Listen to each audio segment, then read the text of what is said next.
Welcome to the third and final session of CMJ's Spring Bible Week. I'm Jane Moxon, and it's my great pleasure to welcome once again tonight's speaker, Professor Sir Colin Humphreys. He's a renowned British materials scientist at Queen Mary University in London, having retired from Cambridge University, where he was the Goldsmiths Professor of Materials Science for 30 years. He's a Fellow of Selwyn College, Cambridge, and an Honorary Fellow of Churchill College, Cambridge. Known for his work on the electron microscopy of semiconducting materials and his work on graphene, Colin founded the Cambridge Centre for Gallium Nitride. His world-leading research on this semiconductor has enabled a wide range of items to be developed. Mobile phones now work 40% more efficiently. 20% of our electricity in the UK is used in lighting. By using gallium nitride for LEDs, the UK could save £2 billion a year in electricity costs. Now, scientists are problem or puzzle solvers, and in 2010, Colin received a letter in a plastic bag from the post office. There was an apology, but the letter inside had been accidentally shredded in the sorting office. Colin began to piece the letter back together. It said he was to be knighted in the Queen's Birthday Honour List for services to science. However, the reply-by date had already passed. Colin thought this had to be a student prank. He would put it back together, the letter. He would ring the number that was on it, and there would be nobody there. So he almost threw the letter in the bin. But his wife encouraged him to phone and check that it wasn't a hoax. It turned out that they had been waiting for him to ring, and it was genuine. Colin accepted the knighthood with great pleasure, but who or what organisation had proposed him, he never found out. Now, Colin, I know that over the years, as well as scientific puzzles, you've been solving biblical puzzles. And this evening, we're going to be examining the most important question of all, one that some people think was also a hoax. Can we believe in the resurrection in our scientific age? Thank you, Colin.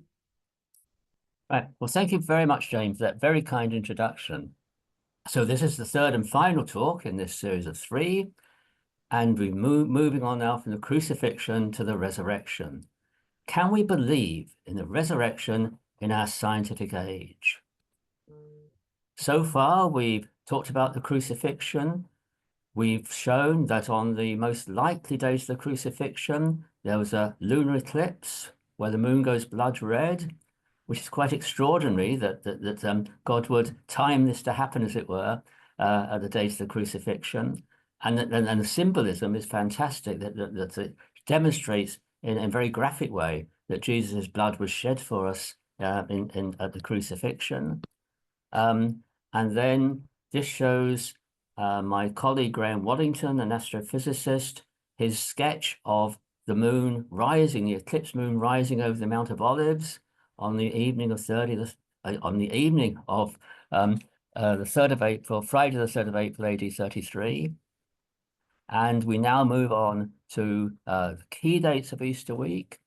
So to start with, the Last Supper, and this is still controversial, but it comes out of the detailed analysis of Scripture with reconstructed calendars, and the Last Supper being on Wednesday, 1st of April, AD 33, and that also solves a number of apparent discrepancies in the Gospels.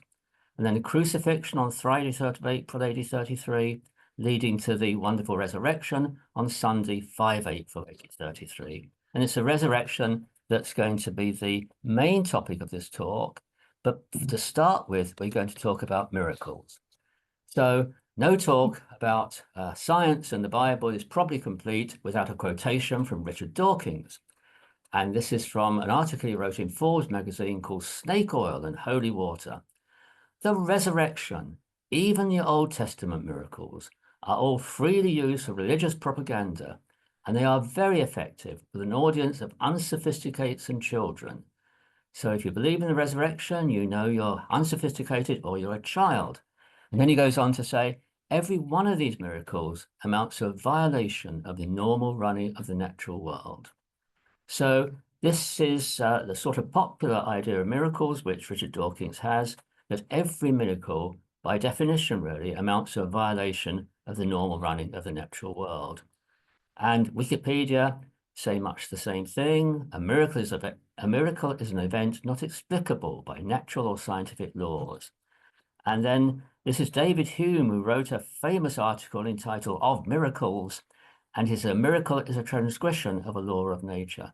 So, and this is a general public belief that a miracle breaks scientific laws. It's a transgression of a law of nature.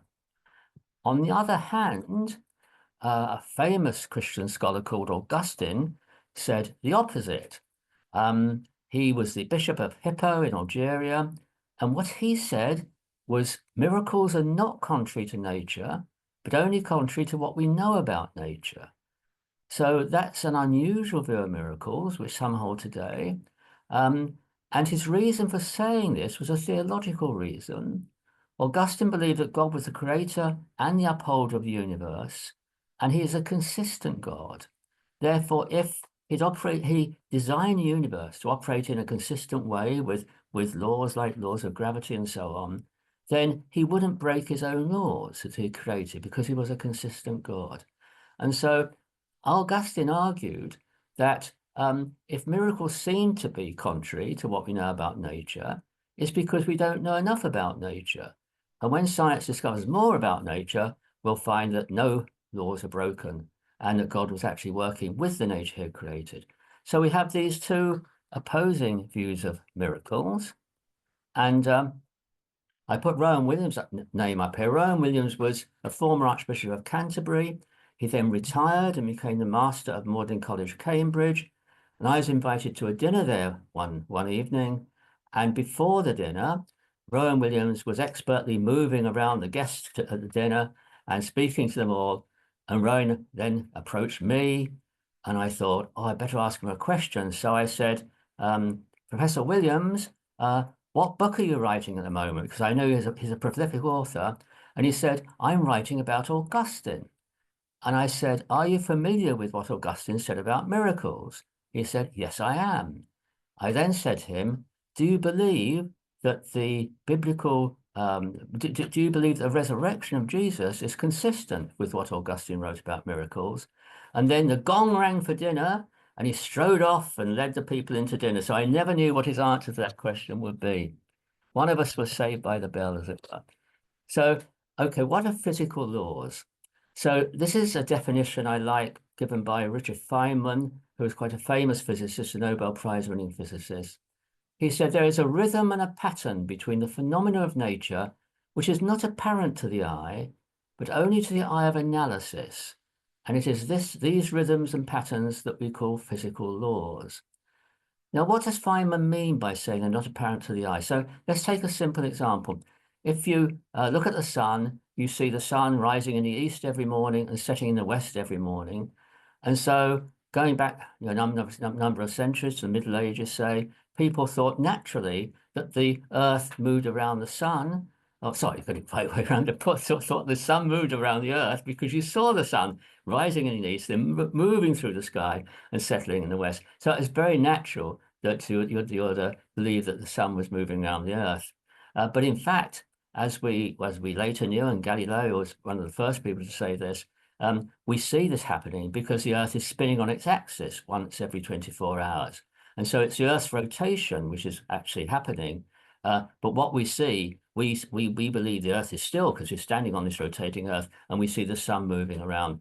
So Feynman's saying some things you have to analyze, but when you do that, you get these rhythms and patterns like the Earth rotating on its axis every 24 hours, which we call a physical law. So physical laws are based upon repeated reproducible events and experiments, not on isolated experiments. And laws also describe the past. They don't really predict the future, although they do raise our expectations of the future. So to give an example of that, I'm interested in eclipses. And some years ago, I realized there was going to be a total solar eclipse visible from Chile on the 2nd of July, 2019. I then had one of my daughters living in Chile at that time. And so in 2017, I planned to go to Chile to see this solar eclipse. I had no doubt this eclipse would occur 2 years later on the predicted date because the science of eclipses is so well established. And so science can essentially predict some aspects of the future like this. It certainly raises our expectations. There would be an eclipse on the 2nd of July 2019. I didn't doubt it. And indeed, it did happen. And it's a wonderful sight to see. So Dawkins versus Augustus. Is it true that all miracles break scientific laws? Is it true that no miracle is contrary to nature? So that is a key question.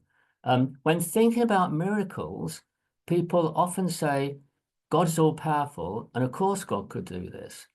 And I agree with that. I agree God is all powerful, and I think God can do anything, but it's not, I think, the right question to ask about miracles. The right question is, what does God do? Or looking at in the past, what did God do? And so those are the questions which we're going to ask about the resurrection. And just to say, the biblical view of miracles is a very clear view. It calls them signs and wonders. So they are signs which both point to God and to the person performing them. So, for example, the Old Testament miracles in Exodus, they point to Moses being approved by God, a person that God has chosen. So they point both to Moses and to God. And they're also wonders. They're wonderful events. They're remarkable events. And so the miracles which Moses performed in Egypt, for example, and which Jesus performed in the New Testament, they lead us to believe, or they guide us, these wonders, to believe that Moses and Jesus were people appointed by God. And so they sort of authenticate, they used to authenticate these people performing the miracles. What I'm going to do in this talk, I'm going to talk about two miracles because I think these are examples of a miracle which doesn't break physical laws and a miracle which does break physical laws. But I'm going to start by looking at an Old Testament miracle. And for those of you watching this, and you know about these two events, then I think most of you would accept that both of these were major miracles. So if they happen as described in the Bible, then the question is, are they miracles? And I think most of you would say they are miracles. And I'm going to give both a scientific and a biblical approach. We're going to ask, are there different types of miracles? And it's just interesting to note in passing, these events are sort of linked because when Jesus was born, the Gospels tell us that angels appeared separately to Joseph and Mary and said, you are to give him the name Jesus. And Jesus is the Greek form of Joshua. And Joshua, of course, led the Israelites into the promised land. And I'm sure when the angel said this to Joseph and Mary, called his name Jesus, it's unlikely they heard the angel speaking in Greek. They probably heard the angel speaking in Hebrew or Aramaic, and the angel would actually have said, you are to give him the name Joshua. And they would immediately, I think, have thought about Old Testament Joshua. There were all these extraordinary things which happened at the birth of Jesus. They would have thought the Old Testament Joshua, who led his people, the Israelites, into the promised land, and they would have thought, is Jesus going to be like this? Is he going to perhaps free us from Roman captivity? Whereas, in fact, Jesus led us into the promised land of heaven. So there's this connection between crossing the Jordan and the resurrection. So let us start with crossing the River Jordan. The last miracle of the Exodus, the climax of the Exodus, when the Israelites get into their promised land of Canaan, and can science throw any light onto what happened, and does it amount to a violation of the normal running of the natural world? So this miracle is described in these two verses in Joshua chapter 3, and they're very simple verses and very clear verses. Now the Jordan is in flood all during harvest. Yet as soon as the priests who carried the ark reached the Jordan and their feet touched the water's edge, the water from upstream stopped flowing. It piled up in a heap a great distance away at a town called Adam in the vicinity of Zarethan, while the water flowing down to the Sea of the Arabah, which we now call the Dead Sea, was completely cut off. So the people crossed over opposite Jericho. Let's try and picture this scene. The River Jordan wasn't flowing normally, it was in flood.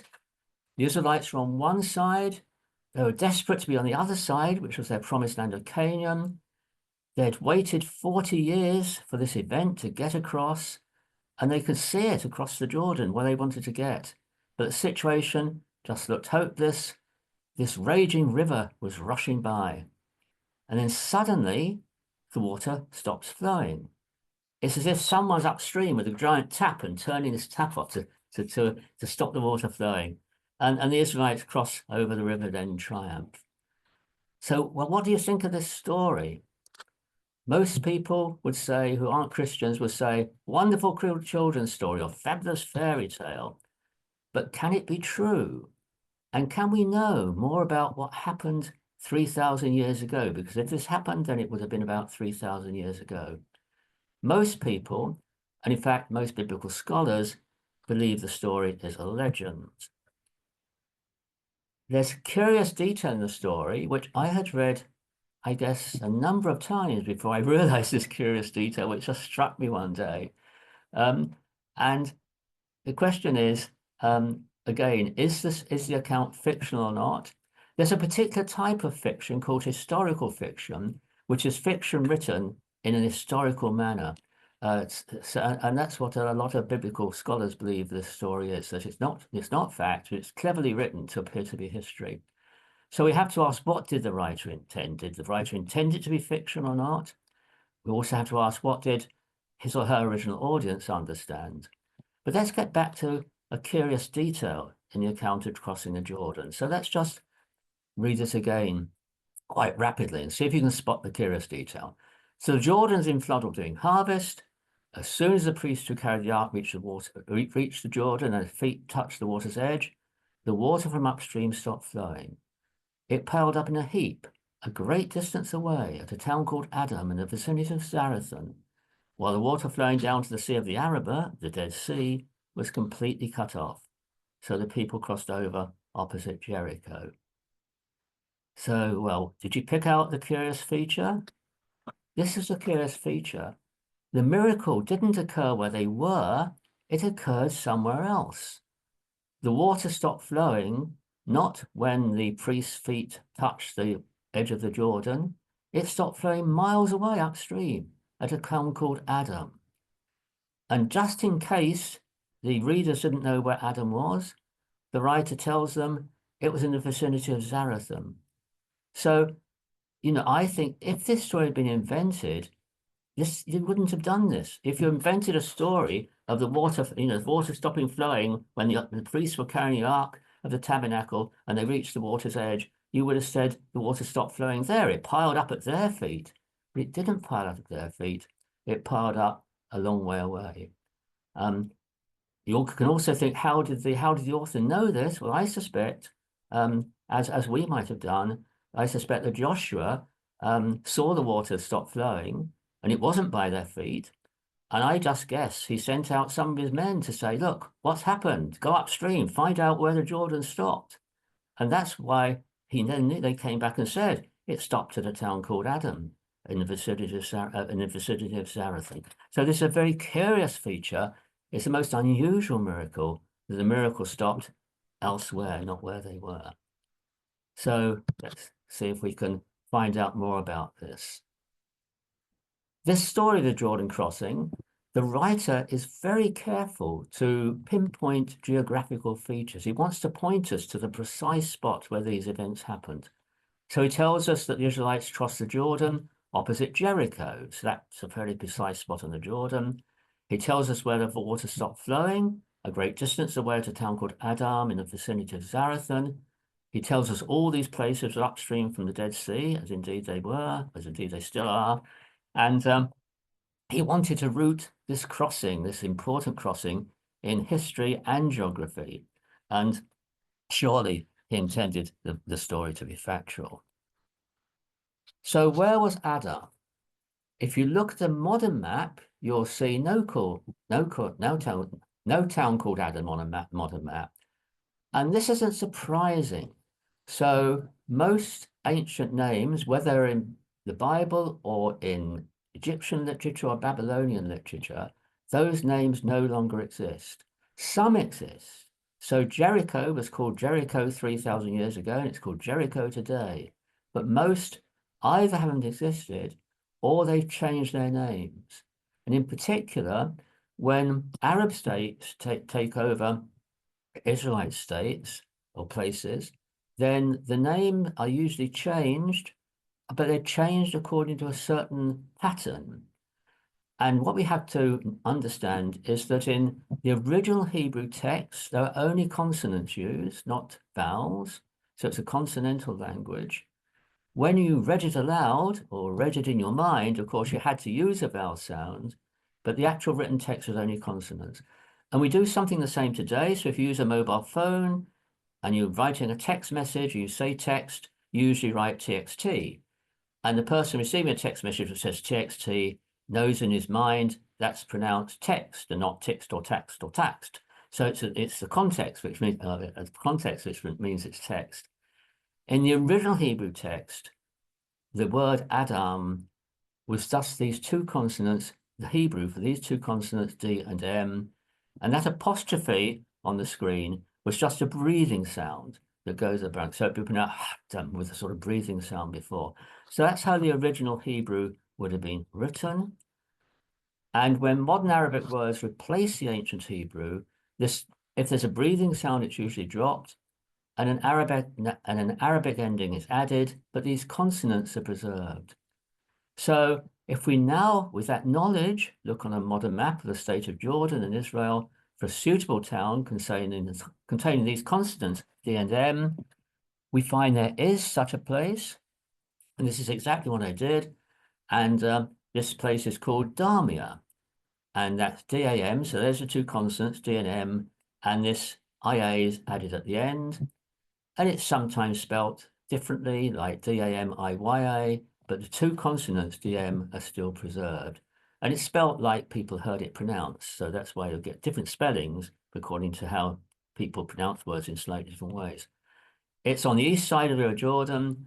It's 17 miles north of Jericho. So it is, significant distance from Jericho. And I again thought I'd discover this, but of course you find out you haven't discovered lots of things. Most scholars are, when I say most scholars are agreed ancient Adam is modern Damia, I don't know of a scholar who doesn't agree with that. It's now terribly accepted by scholars that ancient Adam is modern Damia. So this is what it looks like on the map. So at the bottom, you see, let's see if I can get my pointer. There's the Dead Sea. And this is the River Jordan flowing into the Dead Sea. Jerusalem's over here. There's Jericho. This is where they cross the Jordan, opposite Jericho. The book tells us. And there's Adam, ancient Adam, modern Damia, up there to the north. And so the river's flowing down south.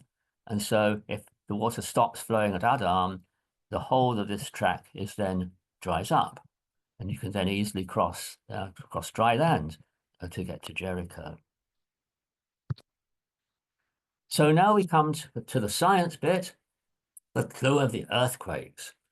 So on July the 11th, 1927, there was an earthquake which shook Jericho. Buildings collapsed, walls cracked, it was an interesting fact. It was detected around the world, in Europe, USA, and Russia. It was 6.5 on the Richter scale. By comparison, some of you may remember an earthquake in Christchurch, New Zealand in 2011, killed over 200 people. That was 6.3 on the Richter scale, so very similar magnitude. So this was a major earthquake. And why did it happen? It was due to slippage along what's called the Jericho Fault. So if you go back to this map, on one side of the River Jordan, there's a tectonic plate. On the other side of the River Jordan, there's a different tectonic plate. And these two tectonic plates interact with each other. They rub up against each other.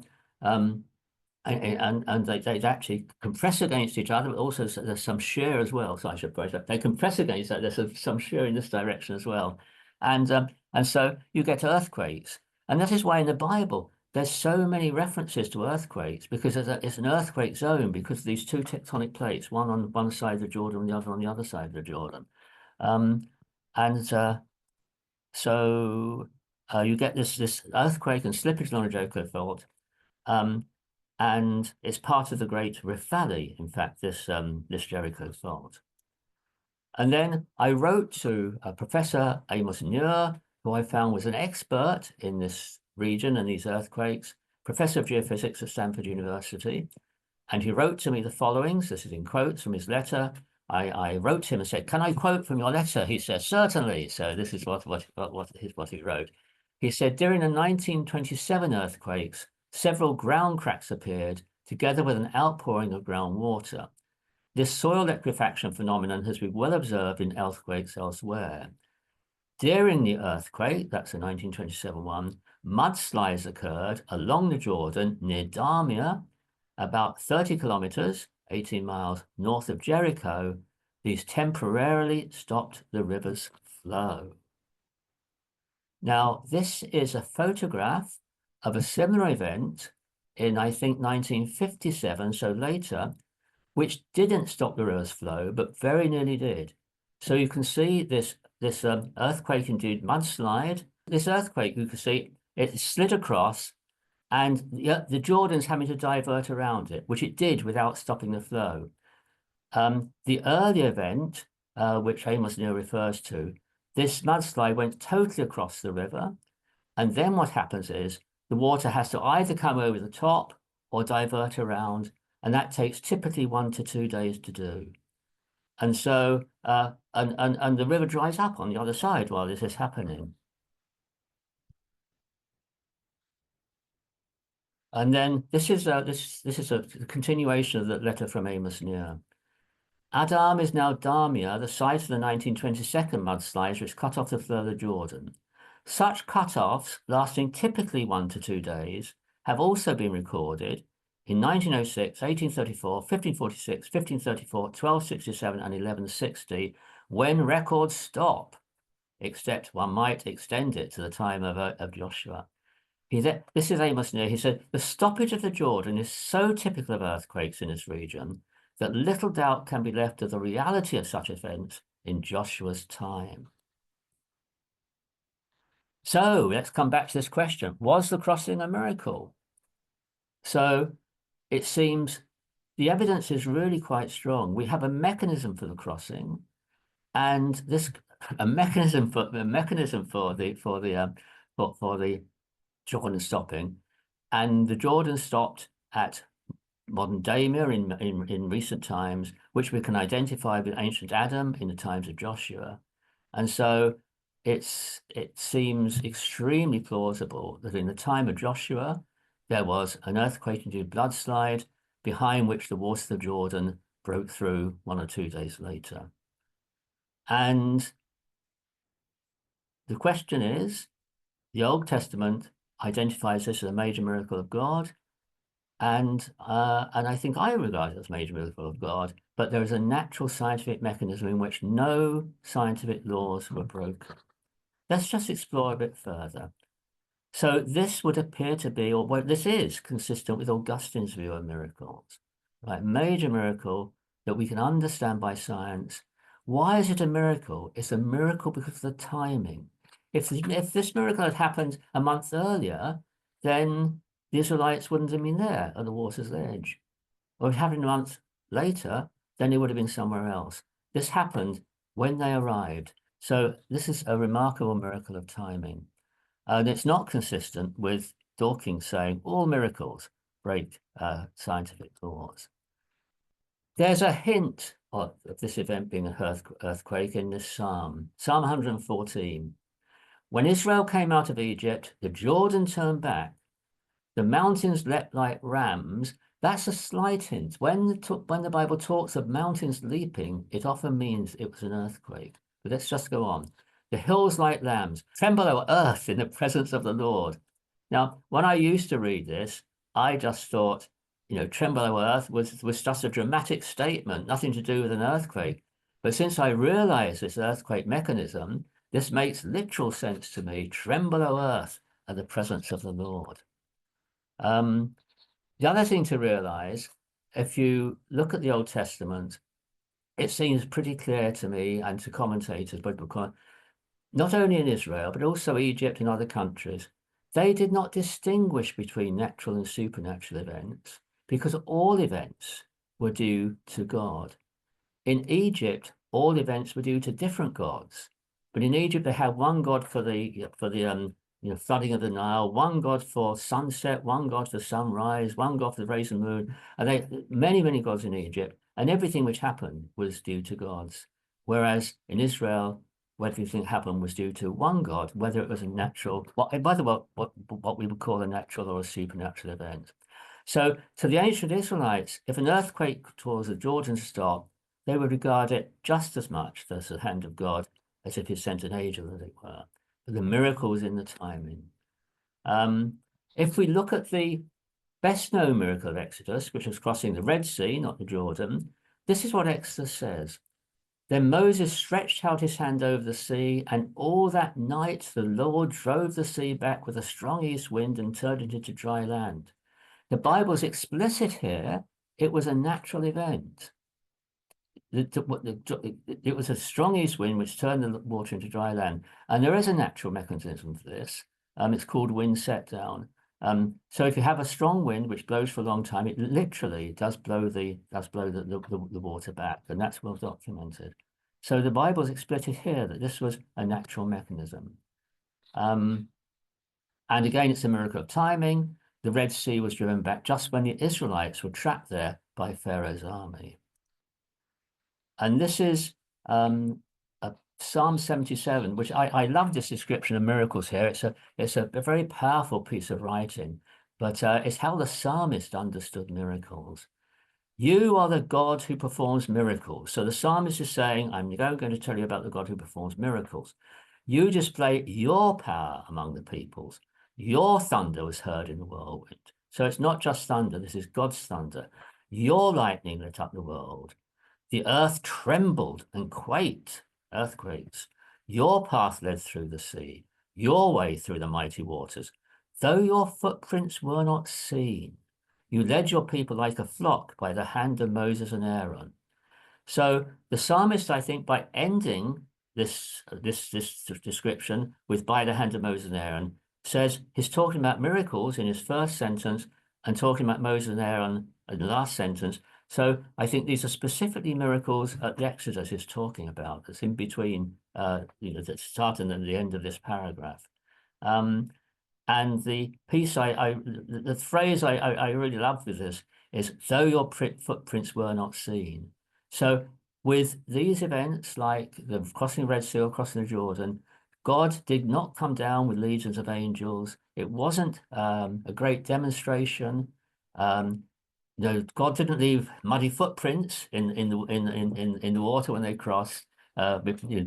Angelic footprints, if such things exist in the water. No footprints are left. No visiting cards saying God was here, God did that. So the Israelites saw this as the hand of God, but the people around may not have seen it as the hand of God.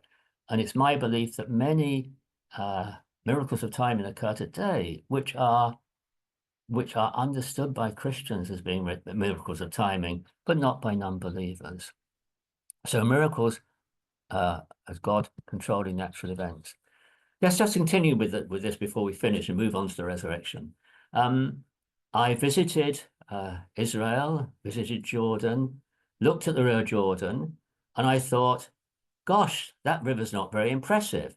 And I don't know if you've been, you can see the River Jordan, and it's just a few yards across, basically. And so I just thought, why didn't they swim across? And then I looked into it, and I found that huge quantities, since 1940, huge quantities of water is taken from the Jordan for irrigation, both by Israel and by Jordan. If you go back to the story of the Jordan crossing. You find just before that, we're told the Israelites crossed in the spring. It says the 10th day of the first month, which we know is Nisan in the book of Joshua. That's the spring. The source of the River Jordan is the snow-capped Mount Hermon. The snow melts in the spring, and so the river then floods. So we're told that it was springtime. We're told the river was in flood. That's all consistent. And the next photograph is a fairly rare photograph taken in the 19th century, which shows the River Jordan in flood. And it's massive, a massive barrier. And this was taken by a British expedition to the Jordan. And this is what the expedition said. Expedition to Jordan in the 19th century, they said the Jordanian flood was half a mile wide. So when you see the Jordan today, that bears no resemblance to the Jordan in flood half a mile wide in the 19th century, when no water had been removed from the Jordan by Israel and by the country of Jordan. So this was the massive river bed then that the Israelites crossed. So what was a real barrier. So I think we can say, using modern science, using our knowledge of earthquakes, we can say after 3,000 years, we know both how the event occurred and where the event occurred.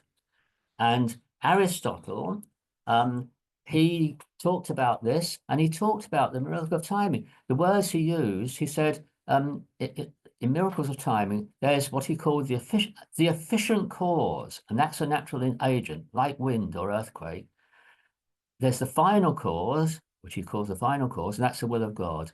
And he says, how is a miracle revealed? It's by the extraordinary timing of the event. So in these miracles of timing, God works in, with, and through nature he created and upholds to perform this miracle of crossing the Jordan.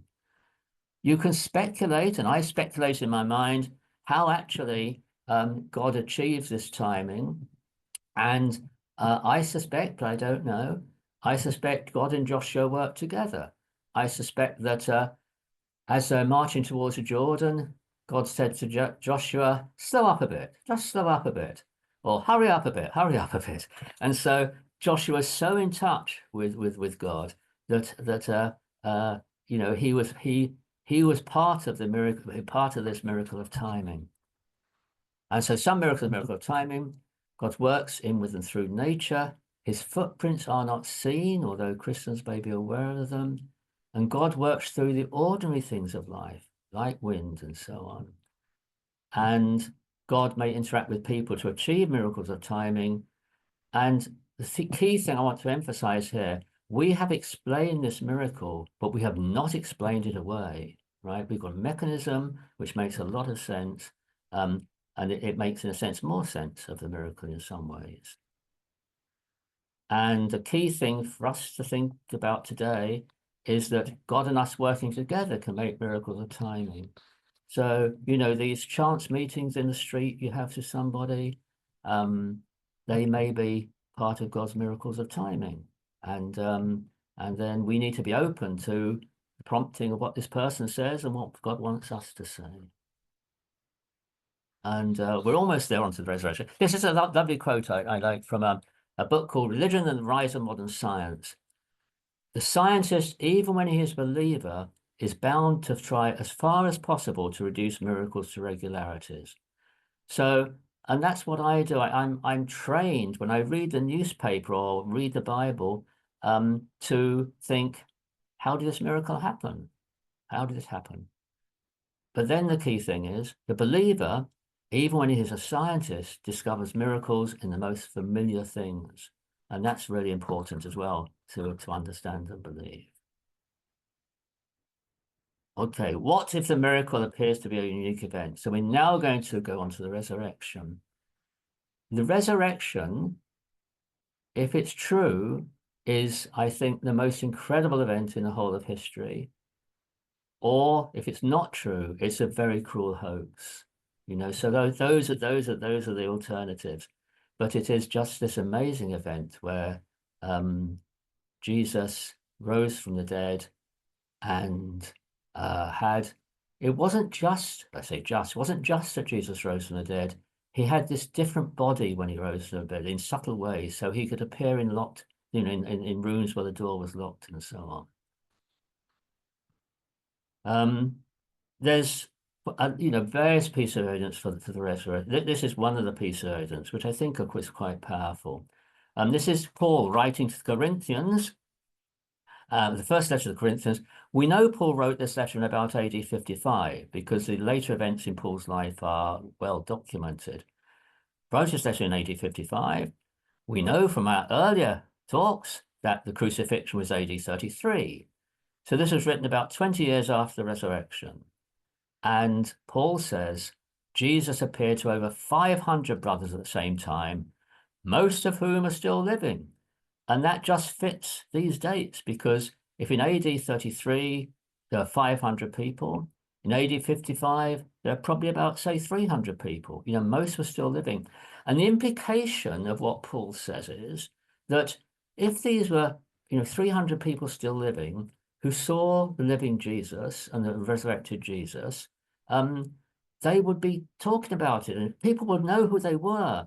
And Paul is sort of hinting, you can go and interrogate me, you can go and see them, you can ask them, you can ask them difficult questions. And so these are 300 living witnesses. So it's a very powerful evidence for the resurrection that these people were still living when Paul was writing this, and would just assure you, because this was just their amazing experience that they'd had. So, strong evidence that the resurrection really happened. Can science explain the resurrection? Now, Augustus, his view is that if our science was good enough, we could explain the resurrection.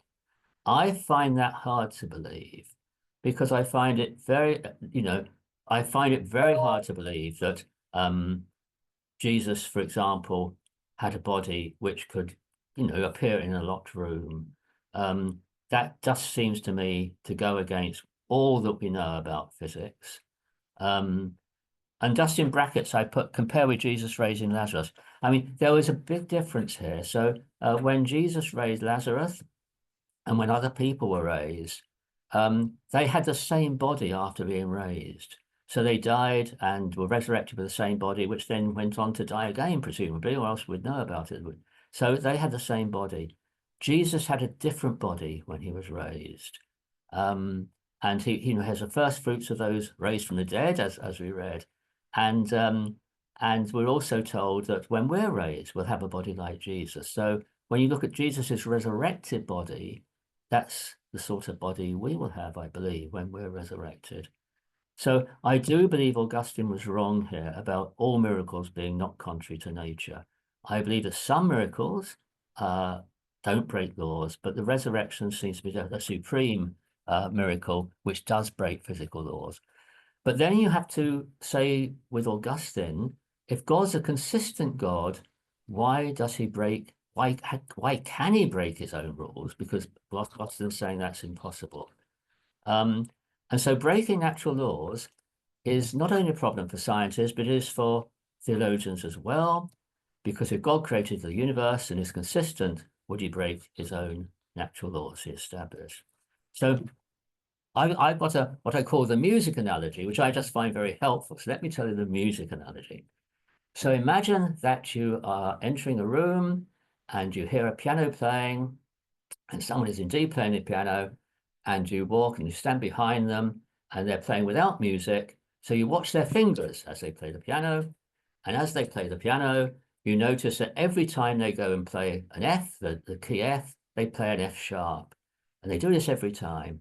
And if you're a musician, then you say to yourself, if I got it right, they're playing a piece in the key of G minor, G major, in the key of G major, right?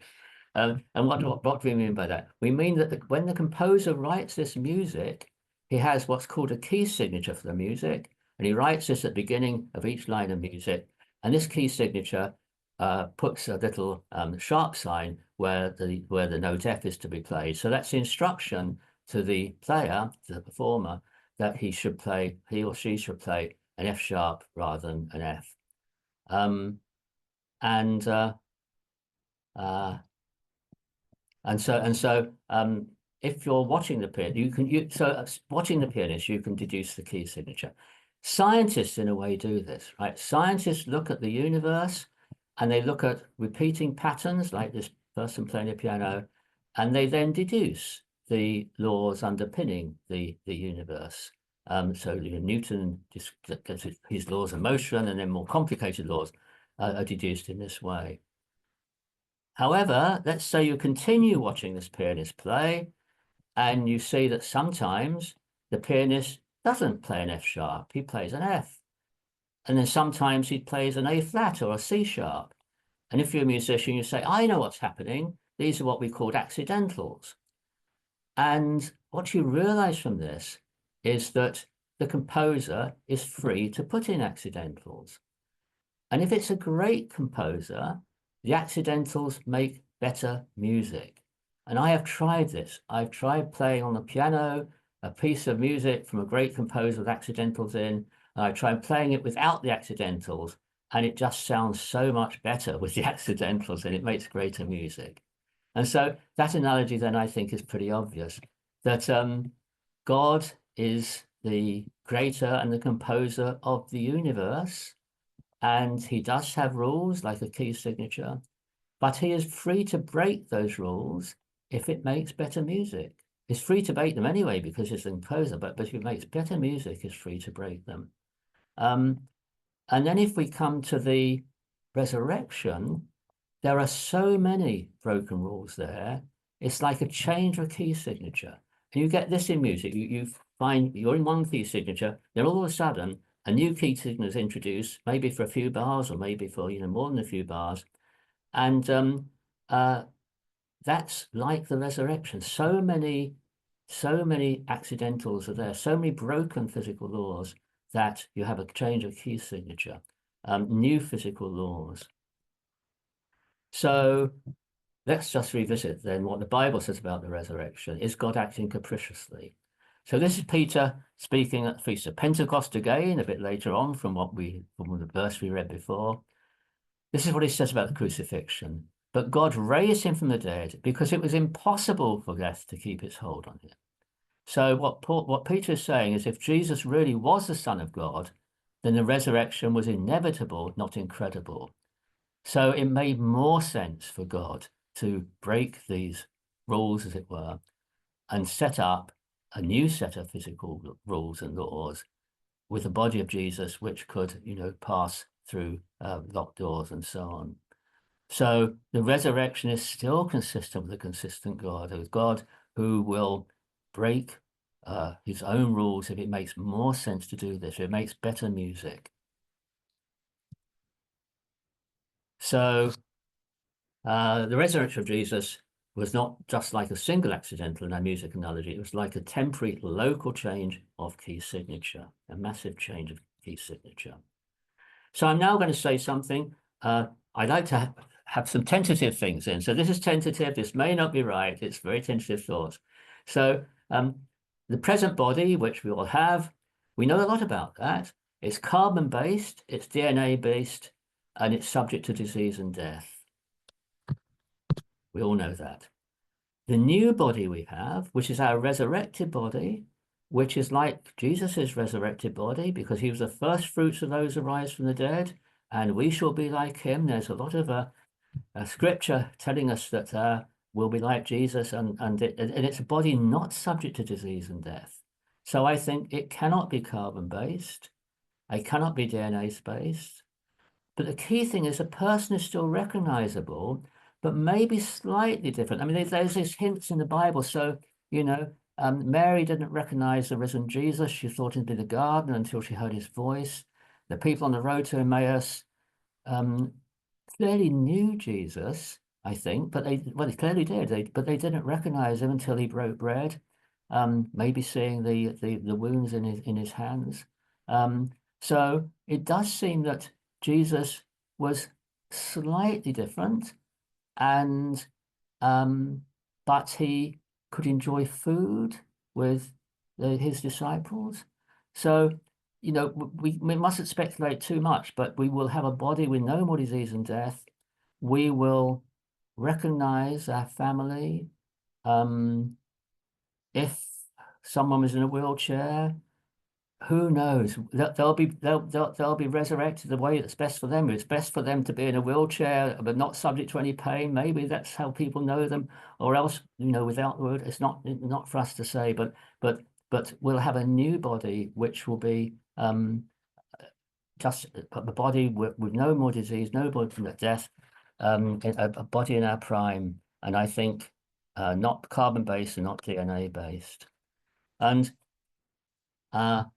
analogy with a multiverse. Well, you've probably heard about multiverses, but when the Bible talks about a new heaven and a new earth, maybe this is another universe, and the resurrected body of Jesus and of us will be a different form of life, obeying different laws of physics in which there is no death, and this different form of life will be identified by a different key signature.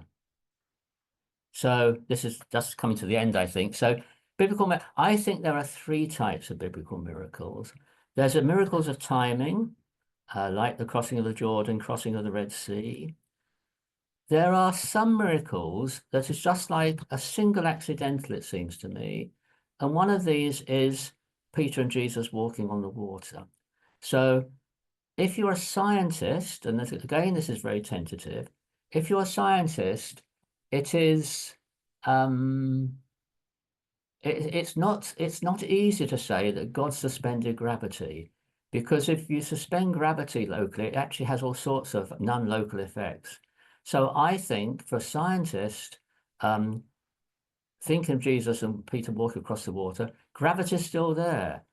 But God provides this additional force, this uplifting force, which, counters the real effect of gravity.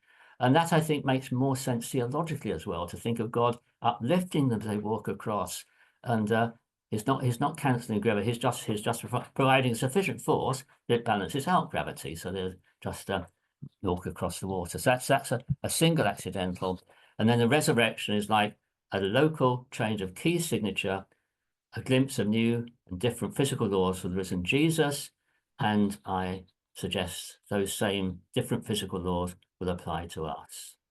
So scientists, I believe, can believe in miracles. These one-off effects like the resurrection, science has nothing to say about one-off effects. It looks at repeated effects.